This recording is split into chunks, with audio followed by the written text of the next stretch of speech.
Welcome back to the Real Texas Radio Podcast. I am your host, Bronan.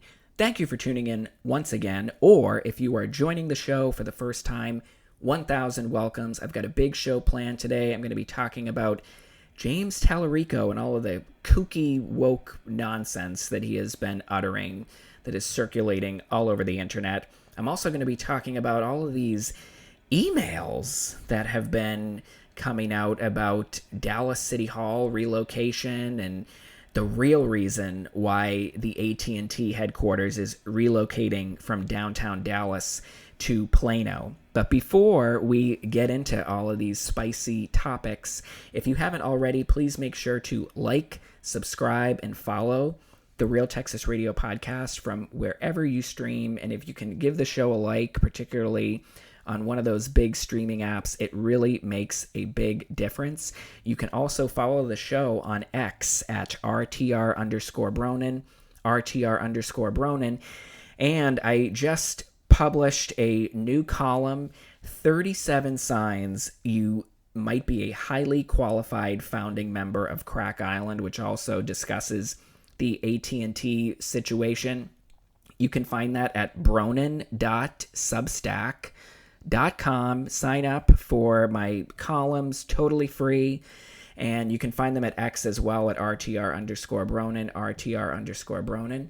Let's go ahead and get into it. All right, now, you're listening to the Real Texas Radio Podcast. I'm your host, Bronan, just a fed-up taxpayer bringing you all of your Texas, local, and national news.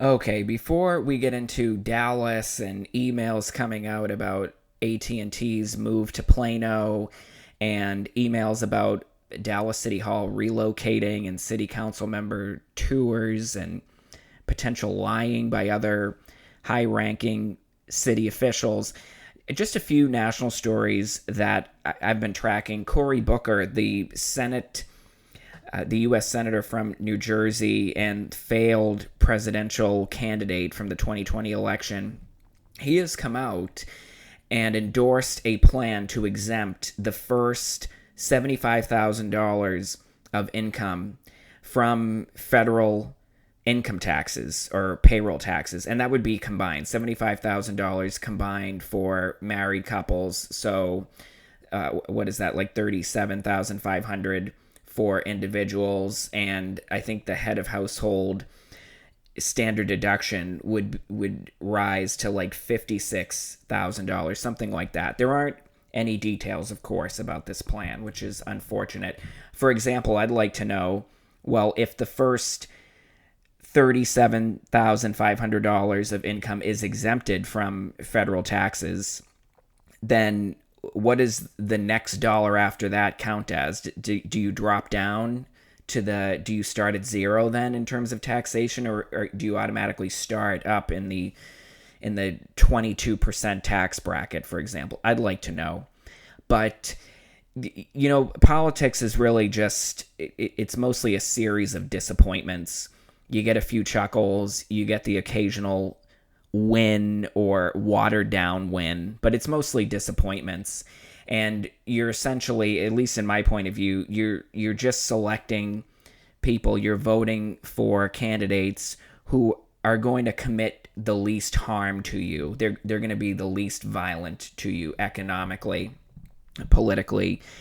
And you know, this is the first plan. When is the last time a Democrat ever proposed a plan that would actually benefit working class people? An actual tax cut worth thousands of dollars per year. When is the last time that has happened? I know Donald Trump, back almost 10 years ago, the Jobs and Tax Cuts Act, whatever that was, that ended up being for, you know, working and lower middle class income earners in the neighborhood of $1,000 per year worth of a tax cut.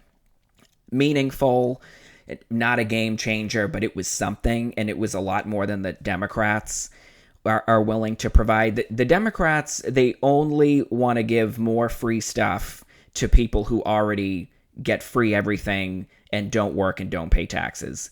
And then if you're a few $1,000 or you're earning $20,000-$30,000 above that, nothing. You get absolutely fleeced. And then they just lie and say that they want to tax the billionaires, their billionaires, and fabulously wealthy multimillionaires themselves. They claim that they want to tax those people. They don't. Washington State, I think, just passed an over a 9% income tax on earnings above $1 million, a millionaire's tax. And immediately, and you can argue it was symbolic, but Schultz, the founder and former CEO of Starbucks, immediately declared he was decamping and moving to Florida, where there is no state income tax. Because guess what? When you're a billionaire or you're fabulously wealthy, you can afford to own or lease a private jet, then you can afford to leave. You can afford to go somewhere else. You can offshore your money. You can hide your money. You can move to the most tax-advantaged state. And they do. So but again, if you're only making $30,000, $40,000 above what would be considered poverty, then you don't have that same flexibility. So the Democrats keep hosing you, Republicans as well. But Cory Booker, I'm going to give him some credit. I mean, I'm sure that his ideas would be terrible in every other way, but that's something. That's a plan I could get behind. How come I didn't see any Republicans jumping up to co-author that bill? That would be a great bill for bipartisanship, would it not? $75,000, the first $75,000 in income tax exempt from payroll taxes. And you know what? If you want to go the Republican right-wing Christian argument, doesn't that incentivize traditional marriage even more? In any case, I have no doubt that this proposal, it's all about self-preservation. Another company, ExxonMobil, they just announced that they're going to re-domicile in Texas from New Jersey. And if you look at the population growth, it's all to the states that have low or no payroll taxes, like Texas, for example, even though we've got the property tax issue. And that's where all the population growth is. In these blue states, they're just shedding population. During the next census, many of them are going to be shedding representatives in the United States Congress as well. And so Cory Booker, he's up for re-election. He is running for the U.S. Senate again. He's definitely going to be looking to 2028 to run for president. And you know what? If by some miracle, if by some providence he was able to get this bill passed and start to undo some of the tremendous damage done by President Woodrow Wilson, one of the worst presidents in United States history, a terrible racist, by the way, possibly one of the most racist presidents in the history of the United States, who also passed into law the federal income taxes, or that's why we have federal income taxes today, because of Woodrow Wilson and the Congress who were in session during his presidency. And ultimately, we know that Woodrow Wilson, he became non compos mentis. He made Joe Biden look like a Nobel laureate, like a Pulitzer Prize winning author, like a Mensa. That's how bad he was. And over 100 years later, we're still dealing with the terrible legacy of federal income taxes. Okay, I'm going to keep it moving. Let's talk about Texas here. The U.S. Senate primary is well underway on the Democrat side. It's been decided. James Tallarico, he's running in full force at full capacity. Jasmine Crockett, you know what I actually remember? Jasmine Crockett, she was bragging about the internal polling data that she had, that she shared with her challengers that showed that she was going to beat the brakes off of every candidate, Cornyn, Paxton, Colin Allred, Tallarico. She was going to be the best hope for Texas. She was going to draw out all of these voters who they typically don't vote. They don't show up to vote. She was going to get them all. Well, and then it turns out now she's claiming that there's been election shenanigans, election rigging, and that all of these people that wanted to show up to vote for her, it turns out they didn't know where their polling station was. That's the 2026 equivalent of Democrats are too stupid to get an ID. Now they're too stupid to know where their polling location is. They don't have access to the internet. They can't look up that important information, apparently. So I was just thinking back to the polling, and she was so confident about the polling. She didn't share it publicly, but she just alluded to she had done this polling. 600 respondents to the survey. Yeah, that didn't work out too well. So now we've got James Tallarico, and you've probably seen all over social media all of these clips that are resurfacing of Tallarico's public statements and sermonizing over the last few years that just show what kind of a total deranged psycho he is. And I'm just going to play this. This isn't even the worst of the cuts, but just here is some of James Tallarico in action. Voices like Jesus have helped me reckon with my own whiteness, my own masculinity, my own certainty, my own ego. It's a never-ending process, and it's a painful process. I often think when reclaiming symbols, I think about the American flag. I think the Confederate flag is a symbol of treason and terrorism, but the American flag is such a complicated symbol for most of us, and in many ways, like Jesus, like the cross, it's been co-opted and I'm going to just pause right there. First of all, if you're using the term whiteness, that already, that's just that's a weird form of the word white, I would say. I would just, if I was running for elected politics, and particularly if I was a white male, I would probably avoid using that term. I would just not say whiteness. And I would also probably not refer to the American flag, if I was particularly running statewide in Texas, as a complicated symbol. A complicated symbol. And in some ways, its true meaning has been betrayed. President Obama earned the title Deporter-in-Chief from immigration rights activists and aggressively expanded drone airstrikes across the world. Jesus was a feminist.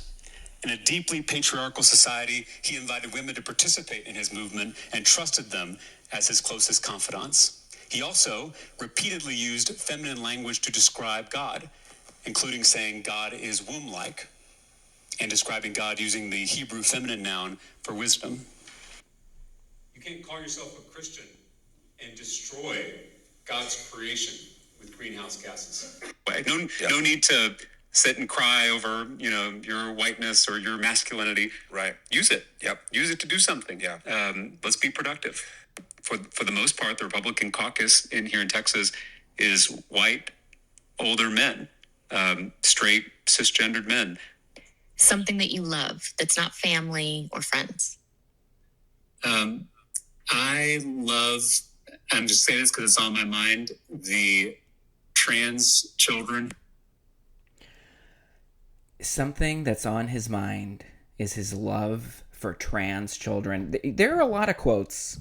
There are a lot of clips circulating of James Tallarico talking about how much he loves trans abortion rights, reproductive rights.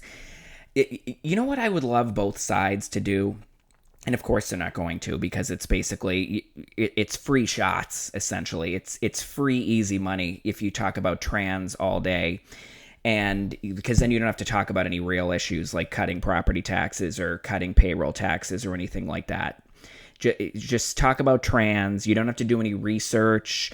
You don't, like, anybody can engage because it's a gutter issue, like abortion and like weed. If you want to stay down in the gutter, if you want to engage with everybody, even if their brains are turned off, the trans issue is great.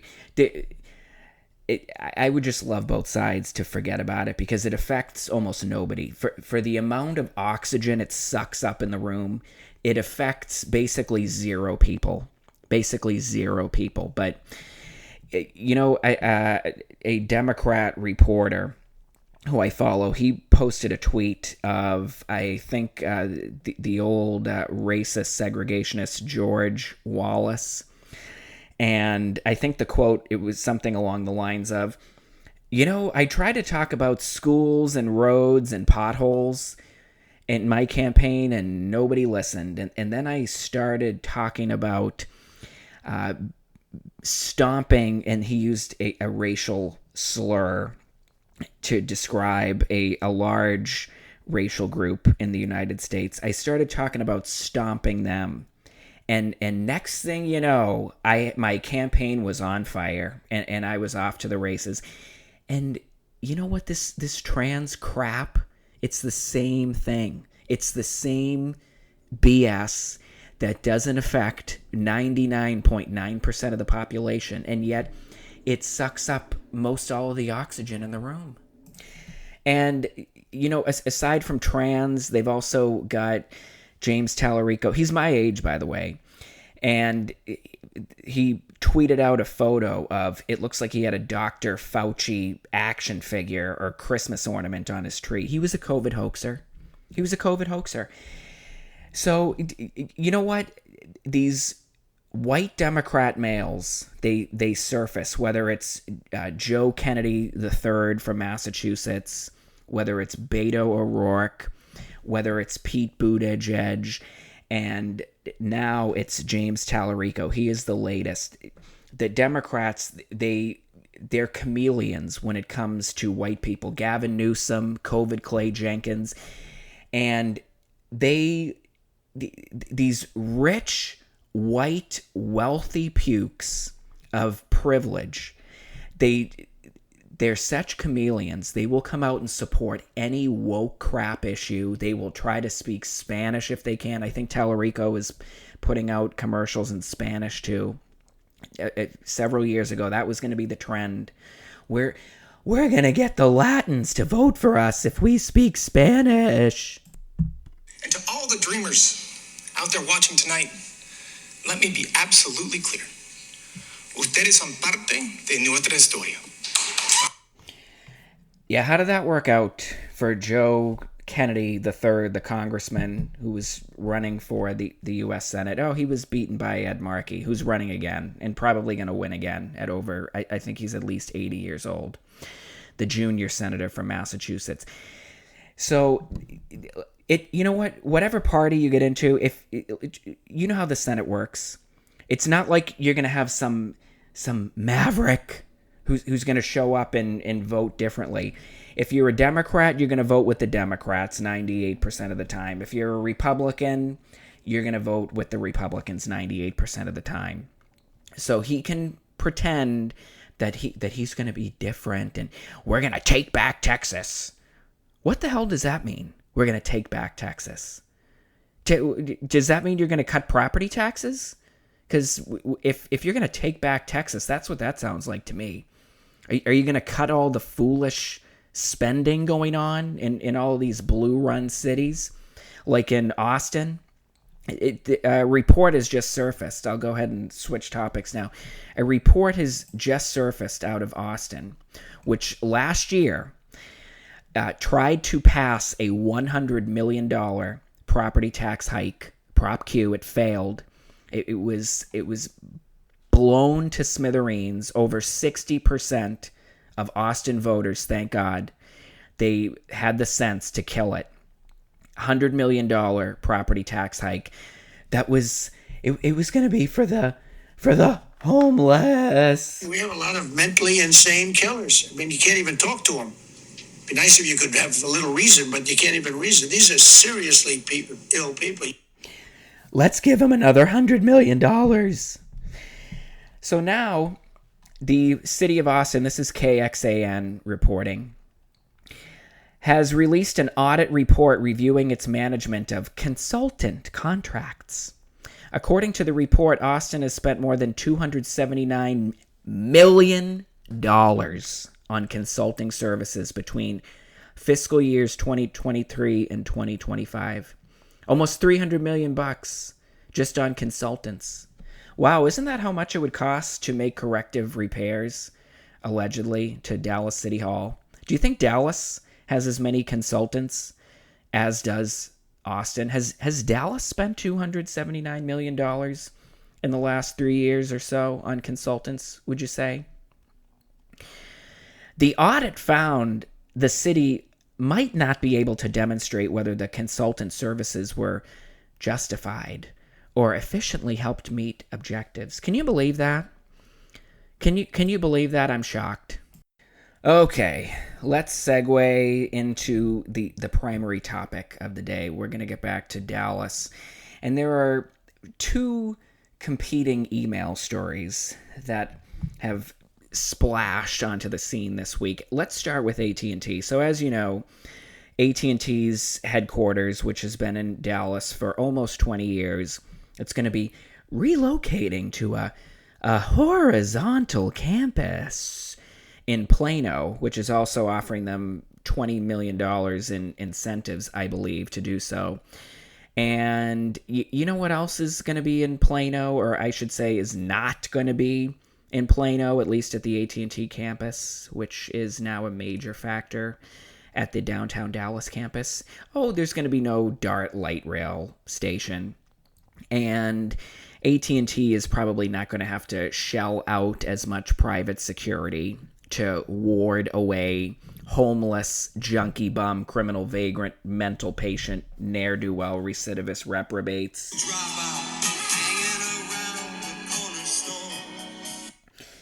Just like they have to do now at the beautiful Discovery Zone, which is actually a major asset and contribution to the city of Dallas. I hope that doesn't disappear.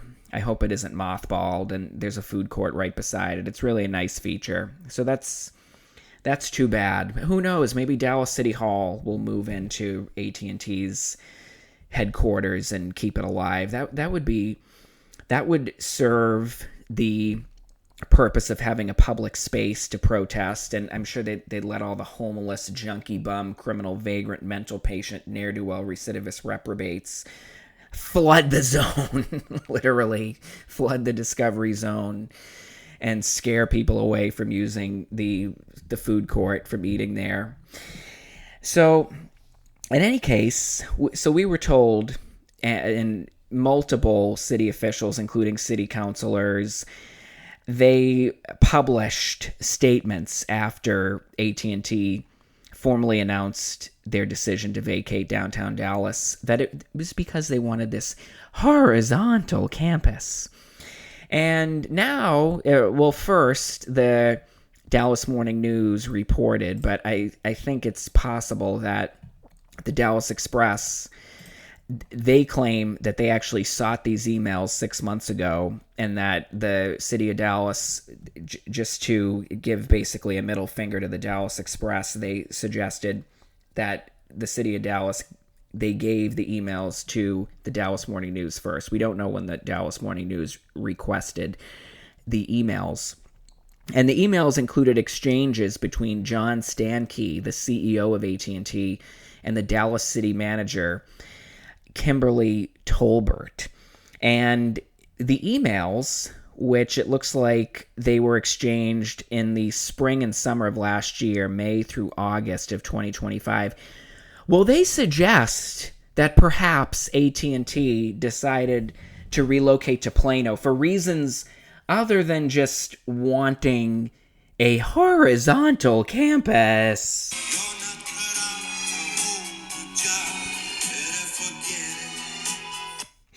Yeah, like perhaps it had something to do with the homeless. Well, at least you could have taken time to wash and clean your clothes. And a lot of people are commenting online on the corporate speak that John Stankey used in his messages. I wonder what consultant or lawyer wrote these statements on behalf of Stankey, but I'll just go ahead and I'm going to read a few quotes. "Thank you for connecting with me yesterday," Tolbert wrote. "I have written you a follow-up letter in response to our meeting, which was mailed to your office today." She's writing to Stankey. In response, several days later, Stankey acknowledged the meeting but indicated his concerns extended beyond immediate problems. "I appreciate the visit last week, and as I shared in the meeting, I appreciate all you are personally doing to address the issues we discussed," Stankey wrote on May 11, 2025. Tolbert, by the way, she lives downtown. So she, of all people in Dallas leadership, should be acutely aware of the problems. "I don't really have anything to say that would be additive to our substantive discussion, but I know you receded for the message that my concerns transcend the immediate issues and moment and extend to the ongoing and cyclical nature of our challenges with effective, sustained governance of the city." God, who the hell wrote that? And that's not even the end of the sentence. What the hell does that mean? Maybe was Kamala Harris hired to issue a statement? Because, it comes in the morning. That was a Kamala Harris classic. I'm not even going to finish the rest of that line because it doesn't even mean anything. I'll skip ahead. There are the foundational issues I have to consider when I put the long-term lens on the best decisions for AT&T. Months later, Tolbert again contacted Stankey on August 6, 2025, outlining what city officials described as progress through a, quote, "Safe in the City" campaign aimed at improving public safety downtown. In the email, she claimed policing levels had increased since late 2024 and that the effort had resulted in a more than 25% reduction in crime. So very interesting, seeing as we know how much the Dallas City Council, most of them, they hate to talk about homelessness at all, particularly the representatives for the area like Paul Ridley. And they, Dallas is like most other cities in the country. They all claim that they're combating homelessness, they're tackling homelessness, and then every year the fake numbers come out, and even the fake numbers from the Pointless and Time Count survey show leaps and bounds in terms of a rise in homelessness nationally. But no, every city they clam up. Nope, not us. Nope, it's not Dallas. Dallas isn't contributing to the homeless. Nope, we've solved it. We've got it all figured out. We've cleaned it up. So the fact that there might be 200,000 more homeless or 100,000 more homeless nationally, nope, not us. Not LA, not New York, not Boston, not Austin, not San Francisco. Nope. We got to be some other city must be contributing to the homeless, not us. Well, I guess that didn't work. I guess that argument, it didn't persuade John Stankey, CEO of AT&T, who is relocating his company to Plano. And you know what else? It just goes to show how terrified so many Democrats are. I don't know anything about his politics, but obviously when you're a Fortune 500 CEO, you're dealing with a lot of Democrats and woke nonsense crap you got to be concerned about. And the rhetorical lengths and hoops that these people will jump through to avoid just calling out the problem for what it is. Homeless, junkie, bum, criminal, vagrant, mental patient, ne'er-do-well, recidivist, reprobates. We don't want to be around them. We don't want to pay for security to have to deal with them. We don't want to hear them. We don't want to see them. We don't care if you deport them to Iran or Senegal or Ukraine or some other third world hellhole. We don't care. We want them gone. We don't want to look at them anymore. Our employees don't want to have to keep looking over their shoulder to avoid getting murdered or harassed by them on the way to work. We're sick of it. And Plano made us an offer with tens of millions of dollars and no dart. And guess what? We took it. And guess what? It looks like the stars are heading in that direction too, up to Plano, the Willow Bend Mall. We'll see what happens. So in terms of Dallas City Hall, and I've talked about it a lot on previous episodes, on the most recent episodes, so I definitely encourage you to check out those most recent episodes of the Real Texas Radio podcast if you want more details. I'm not going to rehash everything, but emails have also been released, and it looks like Adam Basildua, the council member from District 7, he put in an open records request, and just to find out what kind of meetings have been happening, what's been on the calendar of the city manager. And, well, it turns out that before the full council voted to explore options and alternatives for Dallas City Hall, looking at other locations and office towers, that perhaps some of the city council were already being given tours. Members of the finance committee, headed by Bagman Chad West, who thinks he's going to be the mayor of Dallas one day, and he would like a totally refurbished Class A office tower, corner office for his mayoral office one day. So he is laying the foundation for that now.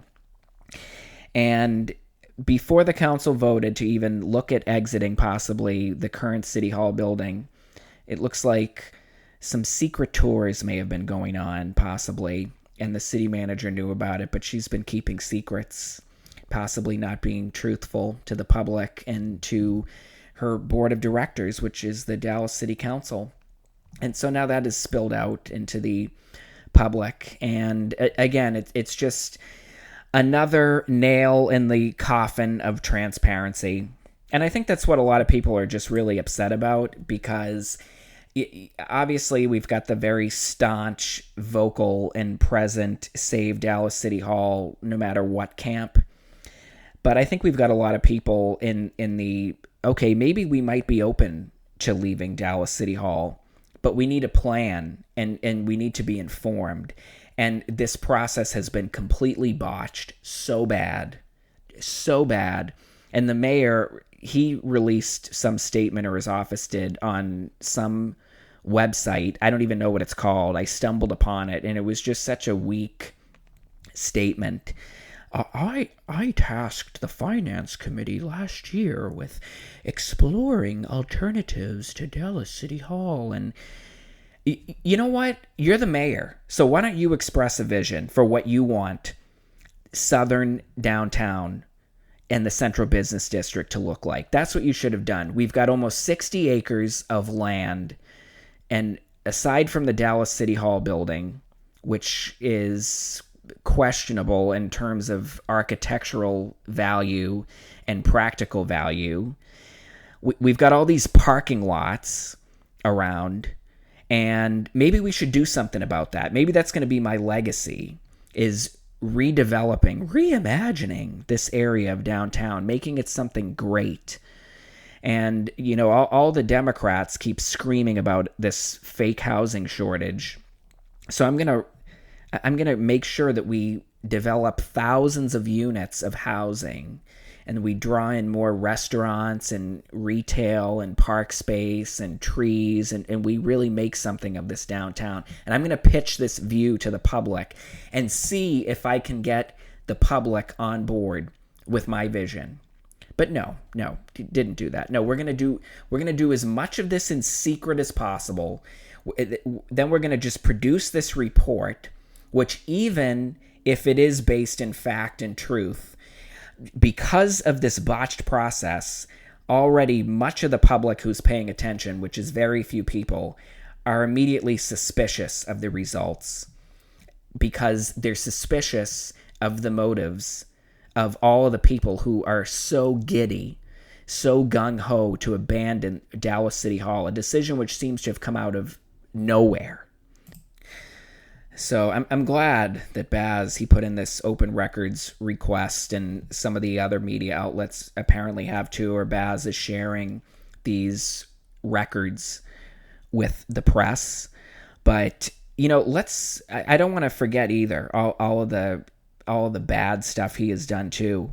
And everybody's looking out for themselves at the end of the day, and he's got a lot of reputational rehabilitation that he needs to do. Just look at the digital kiosks.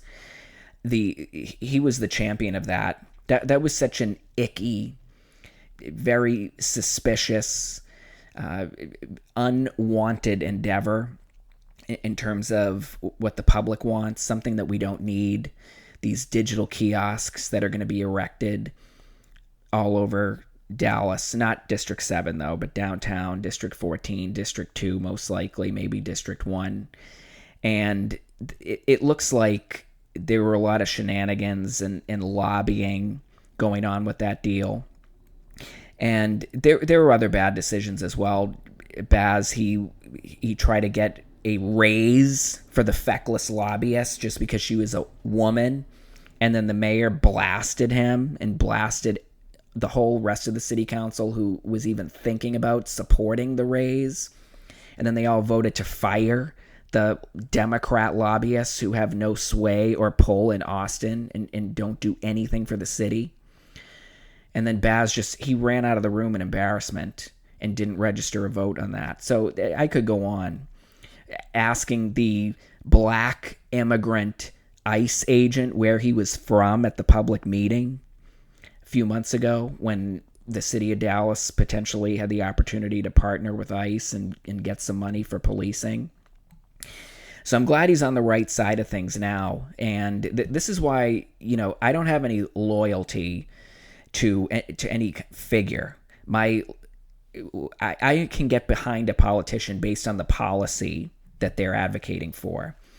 And I'm not going to swing back over to the Senate discussion, Paxton and Cornyn. All these clips are surfacing of John Cornyn now memorializing George Floyd and wishing that Donald Trump would just go away and not run for re-election. And now Trump, again, he won't even come out and endorse Paxton, and he won't denounce Cornyn. So because Trump is looking at this from the pragmatic side as well, who's going to win in the general? Is Paxton going to be able to defeat Tallarico? Or is Cornyn going to be able to make it over the line? We don't know. We don't know yet. It's too soon. All right. I think I'm going to wrap it up here. I am Bronin once again. Thank you for tuning in to the Real Texas Radio Podcast. Keep tuning in. Keep listening. I will catch you on the next episode. Follow me on X at RTR_Bronin. RTR_Bronin.